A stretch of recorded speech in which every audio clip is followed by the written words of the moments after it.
Hello children, welcome to our English class. So in our previous class we have completed our lesson Chinky at a party.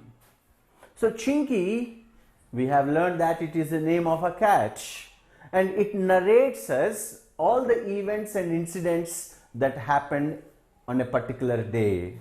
So now one of the language functions is completed in our previous class, that is reading and understanding. See, our understanding of what we read is tested.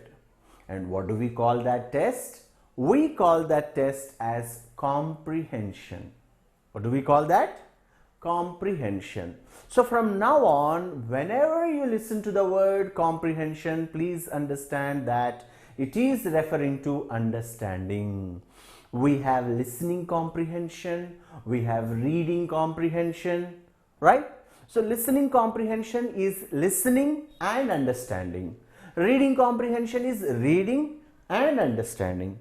So how is our comprehension tested? Whether we understood whatever we read or not needs to be tested. And how is that done? It's done with the help of few questions. So we have reading comprehension questions after our lesson. So reading comprehension means testing our understanding in reading. So my dear students, I want you to do the reading comprehension part. I request you to do the reading comprehension part without seeking anybody's help. I'm sure you can do it. Sometimes you may go wrong. You may not be able to answer all the questions correctly, but that won't make any difference. That at least will give us a clear understanding of how much we are able to understand and how much else do we have to learn. See? So tell your parents that no matter what happens, I'll do the reading comprehension on my own, and then you can later assess or evaluate my answers. Accordingly, your parents will help you. So reading comprehension part is totally left to you. Then what are we going to learn in today's class?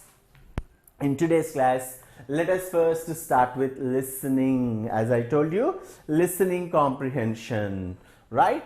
I'm going to read out a poem for you and I'm going to do that only once, okay? So what do you have to do before you answer the listening comprehension questions? Have a good look at the question. What's the question? Listen to your teacher and tick the animals that your teacher reads in the poem, right? So I'm your teacher for now. So I'll read out the poem, then you have to put a tick mark beside the words, beside the names of the animals in the box that you come across or that you listen in my poem. First look at the animals. What are the animals? Crocodiles, camels, dogs, deers, elephants, lions, zebras, rabbits, monkeys, tigers, peacocks, giraffes, foxes. So these are the animals. Now are you ready? Right. So let me read out the poem for you. I see elephants with heavy legs eating bacon and eggs. I see giraffes with long necks playing with the horses around a deck. I see zebras wearing black and white, running freely under the sunlight. I see monkeys making funny tricks, eating bananas and playing with sticks. I see people walking around, listening to the foxes making their wow, wow sound. Okay? So now you understood what's the first animal. The first animal is with heavy legs. What's the name of that animal? Elephant. So shall we tick elephant? Yes. Then see, let us only appreciate the poem. Elephant is eating bacon. What is bacon? See, this is the listening part. I shouldn't explain all that. If you are interested to know the meanings of the words, you can refer to the dictionary. But for your understanding, I am telling you what is bacon. Bacon is meat. Okay. In few countries, bacon is also referred to as pork, that is pig's meat. Right? So here the poet is very rich in imagination. Elephant is a vegetarian. Elephant doesn't eat bacon, but just he's mentioning like that. Okay. So what's the first animal with heavy legs? Elephant. Put a tick mark beside elephant. Then playing at the decks. Horses around a deck. Playing with the horses around a deck. Who is playing with horses? Animals with long necks. What's that animal? Giraffes. Right? Giraffes, horses. Then there is an animal wearing black and white. Who's that animal wearing black and white? Zebra. Put a tick mark, right mark in the box beside zebra. Put a right mark in the box beside horse. Put a right mark beside in the box beside, yes, giraffes. And then we have monkeys. What are the monkeys doing? Monkeys are making funny tricks and playing with sticks. And along with the playing funny tricks and playing with sticks, they are also eating bananas. So, and the foxes are making what sound? Whoa, whoa. So, foxes, then monkeys, and then we have zebras, horses, giraffe, elephant, right? So, these are the 6 animals. Put the right mark or tick mark in the 6 boxes. We don't have tigers, we don't have deer, we don't have camels, we don't have dogs, we don't have lions, we don't have peacocks, right?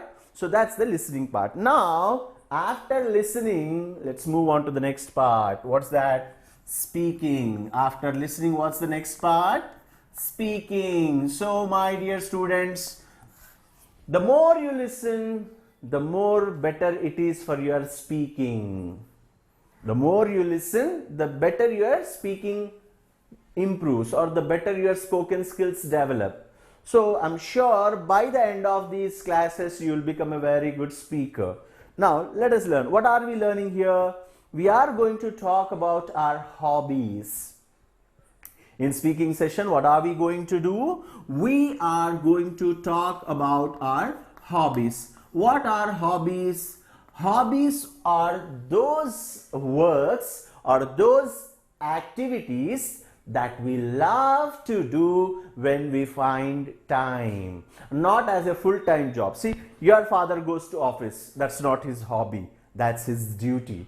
I teach. Teaching is not a hobby to me. What is it then? It's my profession, right? So what is a hobby then? Hobby is an activity that we do when we find leisure time. Hobby is something, a habit that you pick up to fill in your pastime. My dear students, I request all of you to pick up very good habits. Why?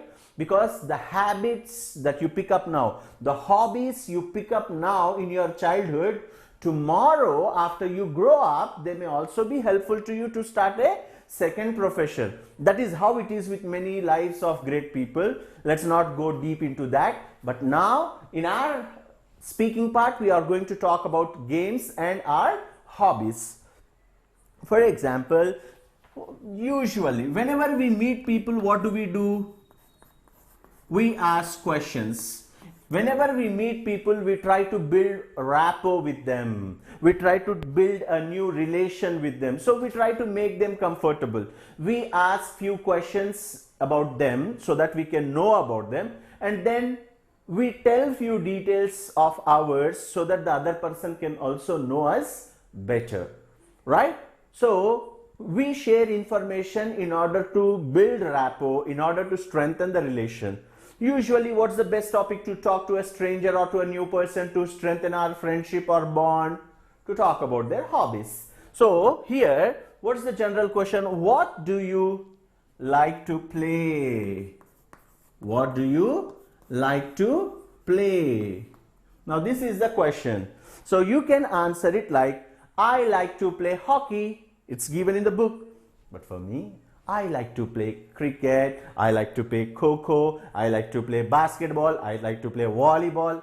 All outdoor games are my favorite.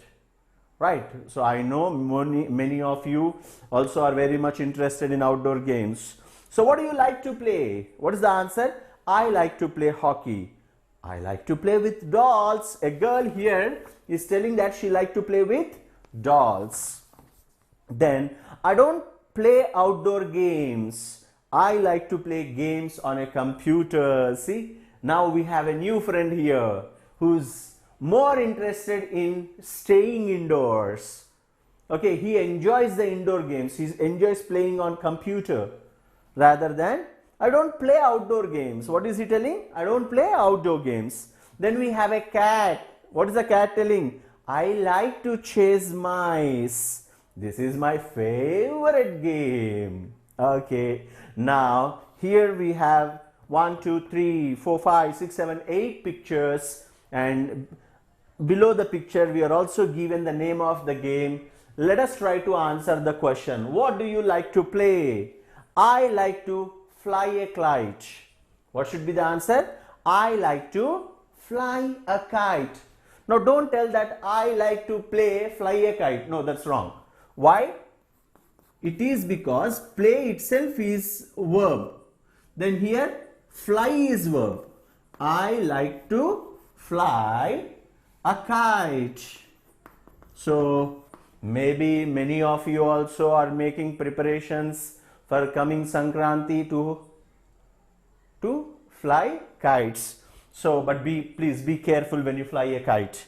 What do you like to play? I like to fly a kite. Then what's the next question? What do you like to play? I like to run in a three-legged race. I like to play in three-legged. Okay, I like to play in. I like to run. As I already told, sir, play is a verb.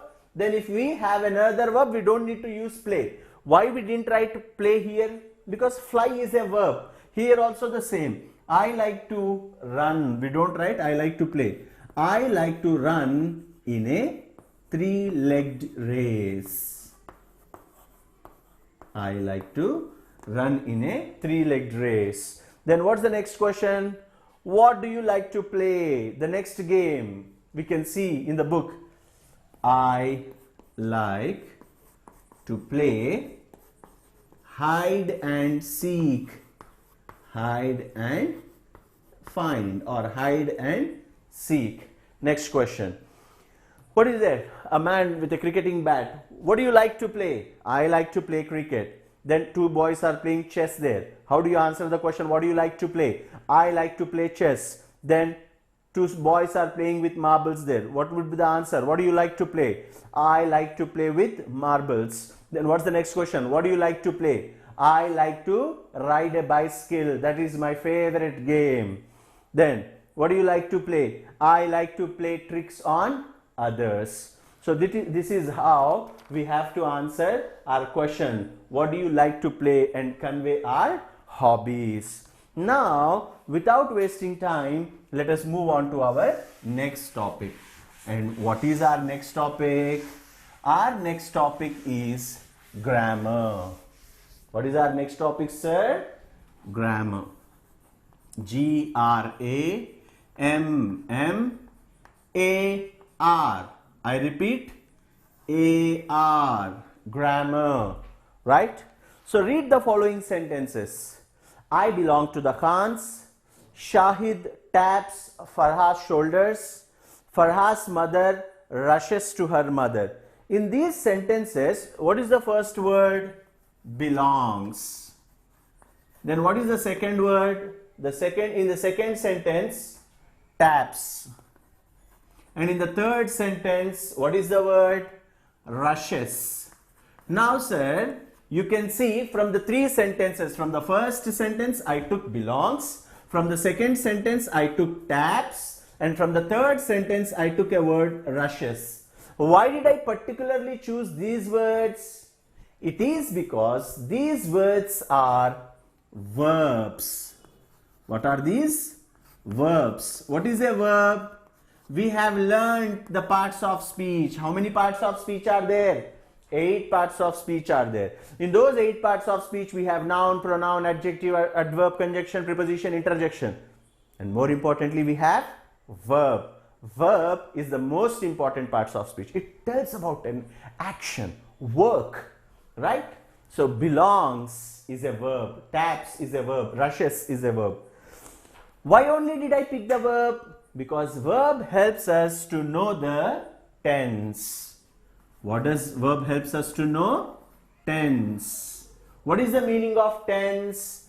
Tense is time. Tense is time. So what is tense? Tense is time. Time of what? Time of an action. Right? Time of an action. A word that tells about the time of an action of a work is called tense. So here all the above sentences are in the simple present tense. How do you know that these words are in simple present tense? All the 3 sentences, I belong to I. Okay, the subject is I. I belong to the Khans. Shahid taps Farhad's shoulders. Farhad's mother rushes to her daughter. How do we know that all these sentences are in simple present tense? By looking at the verb. The verbs are telling that the sentences are in simple present tense. Sir, what is simple present tense? Simple present tense is a verb that tells about an action that happens regularly. I eat breakfast. Does it mean I'm eating it now? Am I? No. I eat breakfast. I wake up at 6 o'clock in the morning. I wake up. Am I waking up now? No. So, works that are done as habits or as a custom. Custom means on a regular basis. So, verbs that tell us about the actions that are done on a regular basis are called simple present tense verbs. Example, I wake up at 6 in the morning. I brush my teeth. Right? And what do I do, sir? I go to school. Yes, you go to school. I too go to school. So, all these verbs, I go is in simple present tense in that way. So, all these verbs are also in simple present tense. A few verbs that are in V1 form are called simple present tense verb. Sometimes we also add S or ES to the verb that is in basic form. Sir, let me make it more clear. How many forms are there? Verb forms are 4. V1, V2, V3, V1 plus ing. 4 verb forms. What is this V1? V1 is called the basic verb form. For example, eat, then tap. Okay, this is not the noun tap from where water comes. Tap means like this, tapping. Generally, when you listen to music, what do? You tap your finger, or we tap our feet, right? So, eat, tap, then rush, then see, sir, V2 is eat becomes ate, tap becomes tapped, rush becomes rushed. Okay, then V3, eat becomes eaten, tapped. Here also it will be tapped only. Why? Sir, simple. When a verb gets ed at the end in V2, it remains the same in V3. Here also rushed, ed. Then here also rushed, ed. Right? Then V1 plus ing. Eat. First write V1. Eat plus ing. Eating. Tap plus ing. Tapping. Rush plus ing. Rushing. See? V1, write V1 first, then add ing. Now, as I told you, few verbs we also add V1 plus yes or es. Now, when you add eat, eats, tap, taps. Rush, rushes. See, here we are adding s and s in eats and taps, whereas in rushes we are adding es. Even these verbs are also in simple present tense. Which tense? Simple present tense. All these verbs are also in simple present tense. What is the difference? We will learn, right? We will learn in our next class. Sir, when the subject is I, you, we, they, we use this. When the subject is he, she, it, we use this. Okay? So here, I belong to Hans. Belong is in V1 form. Then who tapped it said? Shahid taps Farhas shoulder. So in this way. Now these are all simple present tense.